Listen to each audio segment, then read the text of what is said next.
Good morning friends. आज का जो अध्याय है हु स्टोलन अमेरिकन ड्रीम का अध्याय 11 है, जो जिसका चैप्टर का हेडिंग है सबसे बड़ा फार्मूला। कोडक फिल्में बेचता है परंतु विज्ञापन स्मृतियों का करता है। आज बाजार में लाखों की संख्या में ढेरों उत्पाद उपलब्ध हैं तथा प्रतिदिन 3 से 5 हज़ार विज्ञापन हम पर जबरन थोपे जाते हैं। उन्हें बस एक मौका चाहिए अपनी बात को भीड़ से हटकर आप तक पहुंचाने का। विशेष संदेश विज्ञापनों की लोकप्रियता की गारंटी बन जाते हैं, जैसे कि उत्पाद एंड संदेश, वोल्वो सुरक्षा, एप्पल कंप्यूटर विशिष्टता, BMW अनूठा अनुभव, लास वेगास मौज मस्ती तथा उत्साह, वॉलमार्ट सबसे कम दाम, टिफनेरी ज्वेलरी चमक दमक तथा विलासिता। विज्ञापनों की बीमारी। ऊपर वर्णित सभी 6 उत्पाद दशकों से लोकप्रिय हैं क्योंकि ग्राहकों के मन मस्तिष्क में उन्हें उसी प्रकार स्थापित किया गया है। परंतु उन उत्पादों के बारे में आप क्या कहेंगे जो अभी भी ग्राहकों की तलाश में हैं? विज्ञापनकर्ताओं को उन्हें लोकप्रिय बनाने की दिशा में कौन से अतिरिक्त कदम उठाने चाहिए? मेरे विचार से उन्हें अपने विज्ञापनों की रचनात्मकता पर अधिक ध्यान देना चाहिए। एडवर्टाइजिंग एज नामक व्यावसायिक पत्रिका के मुख्य संपादक रॉस क्रेन के अनुसार विज्ञापनकर्ता तब तक संतुष्ट नहीं होगा जब तक कि उसकी आवाज़ घर घर तक पहुंच नहीं जाती। ये हमारी ज़िंदगी में इस हद तक घुस चुके हैं कि अब हमें असुविधा होने लगी है।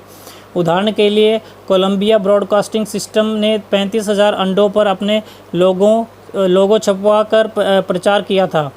पब्लिक स्कूल आजकल अपनी कक्षाएं, लंच रूम तथा बसें रंगवा कर विज्ञापन करते दिखाई दे रहे हैं। American Airways tray tables, napkins, toilet papers एवं एयर स्कैन्स बैग विज्ञापन छापकर $1 करोड़ प्रतिवर्ष कमाती हैं। और तो और कोलंबिया पिक्चर्स ने स्पाइडरमैन 2 के लोगो सभी प्रमुख लीग बेसबॉल पार्कों पर लगवाने का ठेका लिया था। ये बात और है कि प्रशंसकों के विरोध में आप उन्हें अपना ये निर्णय वापस लेना पड़ा था। क्या आपने कभी सोचा छीना झपटी से भरी इस अंधी दौड़ के परिणाम क्या होंगे? उपभोक्ता विज्ञापन कर्ताओं की इन करतूतों से इतने अधिक परेशान हो चुके हैं कि अब इनके विरोधी होते जा रहे हैं तथा विज्ञापनकर्ता शायद यह नहीं जानते कि उनकी इन हरकतों के चलते उपभोक्ता किसी उत्पाद विशेष को आजीवन ना खरीदने तक का फैसला भी ले सकता है। परंतु इसके विपरीत मार्केटिंग विशेषज्ञ इस बात को भी जानते हैं एवं समझते हैं कि यदि गुणवत्ता को आधार बनाकर काम किया जाए तो उपभोक्ता सहर्ष उनकी बात को स्वीकार करता है तथा नेटवर्क मार्केटिंग कंपनियों ने साबित कर दिखाया है कि सच्चाई, ईमानदारी एवं गुणवत्ता को आधार मानकर भी विशालतम व्यवसाय खड़े किए जा सकते हैं, ना कि विज्ञापनों के द्वारा झूठ बोलकर अथवा छीना झपटी या लूट खसूट के द्वारा। नहीं बदलेगा नियम। अधिकतर लोगों को लगता है कि उत्पाद की कीमत घटाकर उसकी बिक्री को बढ़ाया जा सकता है।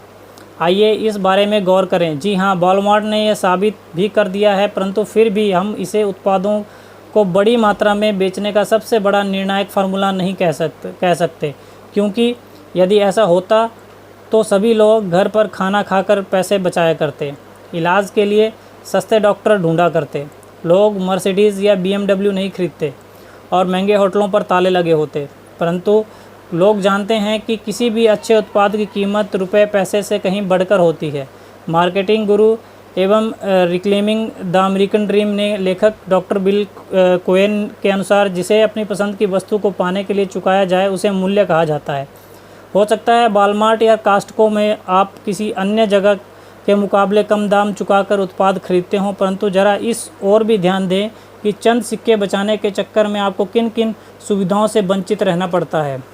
उदाहरण के लिए किसी भी वॉलमार्ट स्टोर पर खरीदारी करते समय आप निम्न सुविधाओं का सहर्ष परित्याग करते हैं: अच्छी सेवाएं, उच्च गुणवत्ता, मनपसंद माहौल, विलासिता, सहयोगी तथा उत्पादों की जानकारी रखने वाला सेल्स पर्सन।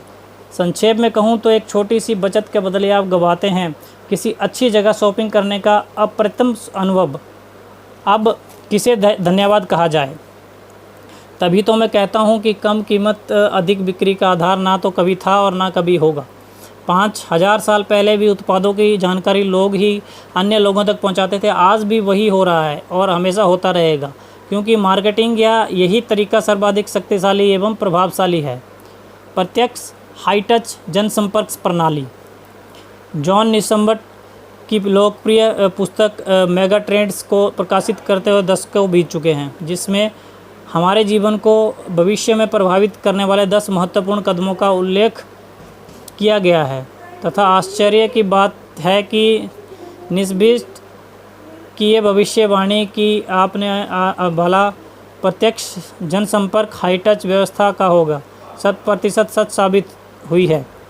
वर्ष 1982 में निस्बित ने लिखा था, जब भी कोई नई तकनीक तथा प्रणाली जन्म लेती है तो उसके विरोध में समाज द्वारा प्रतिक्रिया व्यक्त करना स्वाभाविक है तथा प्रणाली जितनी अधिक प्रभावशाली होगी उसका विरोध भी उतना ही अधिक होगा, फिर चाहे वो विरोध के रूप में ही क्यों ना हो। ध्यान दें, वे लोग प्रतिक्रियात्मक उत्तर दे रहे हैं। हाई टच के महत्व को समझने के लिए हम विमान तथा सेलफोन सेवाओं के उदाहरण को लेते हैं। विमान सेवाएं हमेशा से ही महंगी रही हैं, जबकि तकनीक के विकास के साथ साथ सेलफोन सेवाओं के दामों में असाधारण गिरावट आई है। किसी ज़माने में लंबी दूरी का कॉल्स आम आदमी की पहुंच से बाहर हुआ करती थी, परंतु आज तस्वीर बिल्कुल उल्टी है। ज़रा सोचिए, किसी कंपनी का उच्च अधिकारी एक बिजनेस मीटिंग के लिए $5 का फ़ोन करने के बजाय $500 खर्च करके विमान के द्वारा आना जाना अधिक क्यों पसंद करता है? क्योंकि तकनीक चाहे कितनी भी विकसित क्यों ना हो जाए, उसमें हाई टच वाली बात कभी नहीं आ सकती। हाल ही खोजों के परिणाम साबित करते हैं कि निस्बित के सिद्धांत समय की कसौटी पर खरे उतरे हैं। सोशल इंटेलिजेंस पुस्तक के लेखक डेनियल गोलमैन के अनुसार मनुष्य एक सामाजिक प्राणी है, अतः उसका मस्तिष्क कंप्यूटर की जगह मानवीय संगति से अधिक सक्रिय रहता है। आधुनिक जीवनशैली के चलते हमारे आपसी संबंधों का अस्तित्व अब खतरे में है, अतः हमें कंप्यूटर, टीवी अथवा सेल फोन बंद करके इस विषय में गंभीरता से विचार करना चाहिए। क्या आप सफलता का फॉर्मूला तलाश रहे हैं? बाहर जाइए और लोगों से मित्रतापूर्वक संबंध स्थापित कीजिए। व्यापारी हो, ग्राहक हो, मित्र हो या फिर बच्चे, सभी को अपना दोस्त बनाइए।